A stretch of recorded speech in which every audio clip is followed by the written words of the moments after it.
ఏంటంటే అసలు సంగారెడ్డి ఎమ్మెల్యే జగ్గారెడ్డికి మీకు మధ్యన వివాదం ఏంటంటే అసలు? నాకు ఎవరితో ఏం వివాదాలు అంటే అప్పుడు పేపర్లో అంతా వచ్చింది, మీకు ఆయనకి పడకపోవడం వల్లే మీరు తక్కువ కాలంలో తిరిగి మళ్ళీ హైదరాబాద్ వచ్చారు, మమ్మనూరు అనుకుంటా నేను. మెదక్ తర్వాత నేను బెటాలియన్ 4th బెటాలియన్ ఏం జరిగింది మెదక్లో అంటే అసలు? మెదక్లో ఏం నా పైతే ఏం మీరేం వర్క్ చేసేవారు? నేను నా వర్క్ చేశాను. What ever I thought was right, what was as per rules Raj అది చేశాను. అది అంటే మీరు చెప్తున్నారు ఎవరికి ఇబ్బందులు ఉండొచ్చు, నాకు అది I'm not worried too much ఎవరికి ఇబ్బందులు అయినాయి అని చేసేది. If it is wrong in some way then అది చూసుకోవచ్చు, కానీ చేసేది if it is as per. అంటే అప్పుడులో మీరు ఒక్క సంగారెడ్డి కాదు, జహీరాబాద్లో నారాయణ ఖేడ్ ఆ బెల్ట్లో కూడా గంజాయి అమ్మే వాళ్ళ పట్ల మీరు చాలా సీరియస్గా యాక్ట్ చేశారు. జహీరాబాద్లో కూడా రోడ్ యాక్సిడెంట్లు, రోడ్ సైడ్ డాబాల్లో మందమ్మ వాళ్ళని కూడా మీరు సీరియస్గా యాక్షన్ తీసుకున్నారు. అంటే మీరు వెనక పొలిటికల్ బ్యాక్గ్రౌండ్ ఉంది చేసుకొచ్చారు, కానీ వాళ్ళ మాట వినకుండా చేయకపోవడం వల్ల, దాంతోపాటు సంగారెడ్డి ఎమ్మెల్యేతో మీరు డైరెక్ట్గా ఢీకొనడం వల్లే ఎక్కువ కాలం పనిచేయలేకపోయారు అన్నది. అది మీరే చెప్పగలుగుతారు better. Whatever was expected to అని I try to do my best. దాంట్లో I'm sure public was happy. అంటే ఈ డాబాలు మీరు చెప్పారు కదా, డాబాల మీద ఈ లిక్కర్ చాలా అంటే ఎఫెక్టివ్లీగా అది ఎన్ఫోర్స్ చేస్తే లిక్కర్ అమ్మకుండా we saw very positive result. And accidents కూడా తగ్గడం కూడా ఇన్ షార్ట్ స్పాన్ చూసాము.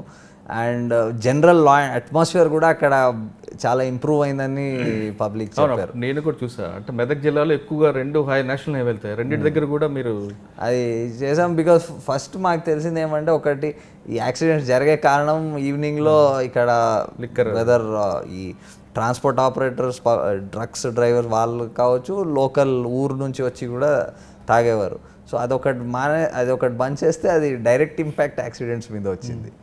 సో అది దట్ వాజ్. ఇంకేం చేస్తారు సార్ మెదక్లో మీరు? పోలీసింగ్లో చేసేది వాట్ ఆల్ చేయాల్సింది అది I try to do everything, weather it is enforcement, proper enforcement, proper investigation చేయాలి. పోలీస్ స్టేషన్ ఫంక్షనింగ్, ఎప్పుడు పోలీస్ స్టేషన్ షుడ్ ఫంక్షన్. అంటే ఏ డిస్ట్రిక్ట్ అయినా యూనిట్ అయినా ప్రాపర్ దాని ఇంపాక్ట్ రావాలంటే police station should function well. So అది చాలా important. So I try to ensure that all police stations work well.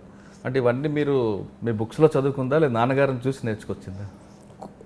బుక్స్లో ప్రొఫెషనల్ నాలెడ్జ్ తీసుకోవాలి, నాన్నగారి దగ్గర నుంచి his personal experiences one should, because somebody who has had such a long career and somewhere where everybody says that his contribution is really very high to the. అంటే మీరు మెదక్ చేసే సమయానికి చాలామంది సీనియర్ ఆఫీసర్లు అక్కడ మెదక్లో కొంచెం కంట్రోల్ చేసుకొచ్చారు, మంచి మంచి ఆఫీసర్లు చేశారు మెదక్లో. అంటే అదే ట్రెండ్ మీరు కంటిన్యూ చేసుకొచ్చడం వల్ల ఇబ్బంది వచ్చిందంటారు? అండ్ ఇబ్బంది ఎవరికి వచ్చింది ఐ డోంట్ నో. నాకైతే I was there for 9-10 months I think. నాకు ఏ రోజు కూడా ఒక్కరోజు కూడా ఏం ఇబ్బంది పనిచేయడంలో నాకేం అనిపించలేదు. I went about doing what ever I was expected to do. అది చేసాం పోయినా ఇంకా after that it is always I leave it to who ever has to decide whether it's a right thing or wrong thing. అంటే అప్పట్లో ఒక వార్త అయితే బాగా స్ప్రెడ్ అయ్యిందండి, జగ్గారెడ్డితో వివాదం వల్లే ఎస్పీ మహంతి గారికి బెటాలియన్ ట్రాన్స్ఫర్ చేశారు అని. అది ఎంతవరకు వాస్తవం? అది నేను కూడా చెప్పలేనండి whether that was correct or wrong. I have no way of verifying that. ఎవరికి అడగలేము కూడా whether that is correct or wrong. అది మీరు చెప్తున్నారు కాబట్టి I mean it is I'm hearing it. But దానికి వెరిఫై చేయడానికి వెదర్ దానివల్ల ట్రాన్స్ఫర్ అయిందో దానివల్ల కాలేదు చెప్పడం. మీరైతే అప్పుడు చాలా సీరియస్గా మీ సబార్డినేట్కి చెప్పారు, కమ్యూనిటీలు చేస్తున్న ఎవరినైనా సరే లోపడేమని చెప్పారు, కేసులు పెట్టుకున్నారు. ఆ మాటని ఇంప్లిమెంట్ చేసుకొని మీ వాళ్ళు ఎమ్మెల్యే మీద కేసు పెట్టారు ఎందుకు? లా ఎప్పుడు ఏ డిస్టింక్షన్ అని ఎవరి కోసం ఏం డిస్టింక్షన్ పెట్టదు కదండి. డిస్టింక్షన్ ఉంటే కూడా చట్టంలోనే ఉంటుంది, వీళ్ళకి చేయొద్దు వీళ్ళకి చేయొద్దు. ఆ డిస్టింక్షన్ లేకపోతే whether it is A or B or C, మనకి we have to go about it in the same way. అది చేయకపోతే we're failing in our duty. So ఆ లాలో మనం డిస్టింక్షన్ చేయడానికి మాకేం అధికారం లేదు. We have no authority to make that distinction. So when we have no authority to make that distinction, whoever it may be, we have to treat him in the same way. అంటే ఆ trick కరెక్ట్గా blast అయిందంటారు? కరెక్ట్గా అది మనకి ఇంకేం దారి లేదు కదండి. మా డ్యూటీ చేయాలంటే అదే చేయాలి, ఇంకా దానికి దారి ఏం లేదు. ఒకరికి ఒక విధంగా, ఇంకొకరు ఒక విధంగా. అంటే మీరు ఆ ముక్కుసూటితనం వల్ల మీకు జిల్లాలు కూడా పోస్టింగ్ రాకుండా ఆ తర్వాత అన్ని ట్రాఫిక్ అంటూ సిసిఎస్ అంటూ ఇచ్చారు. అదే కొంచెం ఫ్లెక్సిబుల్గా ఉంటే అవినాష్ మంత్రి గారికి మంచి మరొక జిల్లా వచ్చి ఉండేదని అప్పట్లో వార్త వచ్చింది. వార్తలు చాలా వస్తాయండి దాని గురించి. It's very difficult for me to comment on వార్తలు. Wherever the posting is, one should do well, whether it is me or any IPS officer or any officer, wherever he is posted. And every post lo dandoka work untadi, dandoka contribution untadi to the organization, government, to people.